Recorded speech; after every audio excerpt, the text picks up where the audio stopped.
Hey guys, welcome back to my channel. இன்றைக்கி வந்து நம்ம ஒரு vlog தான் பார்க்க போகிறோம். இது வந்து ப்ரீ பொங்கல் அண்ட் பொங்கல் செலிப்ரேஷனுடைய vlog. ஸோ நாங்கள் பொங்கலுக்கு முந்தின நாள் நைட்டே கோலம்லாம் போட ஸ்டார்ட் பண்ணிட்டோம். பொங்கலுக்கு பொங்கப்பானை கோலம் வந்து ஒரு மேண்டேட்ரியான கோலம் இல்லையா, அதனால இந்த பொங்கப்பானை கோலம் வந்து நான் தான் போட்டேன். ஃபஸ்ட்டு ஸ்டார்ட் பண்ணும்போது என்னடா பானை ஒரு சைஸாக போகுதுன்னு சொல்லி நானே பார்த்துட்டு இருந்தேன். ஆனால் ஃபைனல் அவுட்புட் நல்லா இருந்தது, நீங்களே பாருங்கள். அண்ட் கீழே இருக்க 2 கோலம் வந்து எங்கள் அம்மா தான் போட்டாங்க. எங்கள் வீட்டில் உள்ள வேலையெல்லாம் முடிச்சுட்டு வெளியில் வந்து கோலம் போட ஸ்டார்ட் பண்ணவே அரௌண்டு 10:45 ஆகிடுச்சு.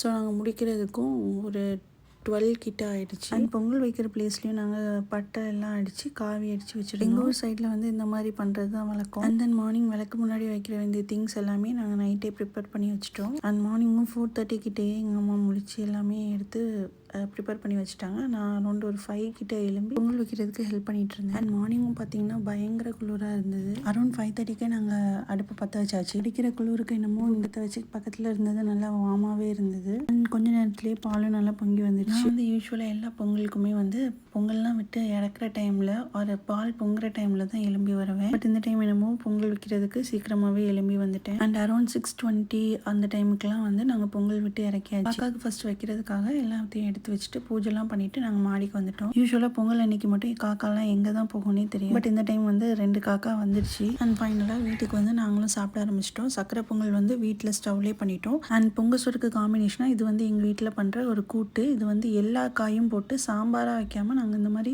கூட்டாக ரெடி பண்ணுவோம். இது வந்து எங்கள் பாட்டியோட ரெசிபி. சும்மாலாம் சொல்ல முடியாதுங்க, இதோட டேஸ்ட் வந்து வேறு லெவலில். இந்த ரெசிபி வேணும்னா நெக்ஸ்ட் டைம் பண்ணும்போது நான் நம்ம சேனலில் அப்லோட் பண்ணுறேன். அண்ட் சுட சுட பொங்கல் சோறுக்கு இந்த மாதிரி கூட்டு வச்சு சாப்பிட்றது எங்கள் வீட்டில் எல்லாருக்கும் ரொம்ப பிடிக்கும். அண்ட் பொங்கல் செலிப்ரேஷன்லாம் நல்லபடியாக முடிஞ்சிருச்சு. பட் பனியில் என்னதுனால கொஞ்சம் கோல்டு வந்துச்சு. கை பிறந்தால் வலி பிறக்கும்னு சொல்லுவாங்க. அதே மாதிரி எல்லார் வாழ்க்கையிலையும் ஒரு வலி பிறக்கட்டும்னு சொல்லி நான் கடவுளை வேண்டிக்கிறேன். அண்ட் இந்த வீடியோ பிடிச்சிருந்தா மறக்காம நம்ம சேனலை சப்ஸ்கிரைப் பண்ணிக்கோங்க. தேங்க்ஸ் ஃபார் வாட்சிங்.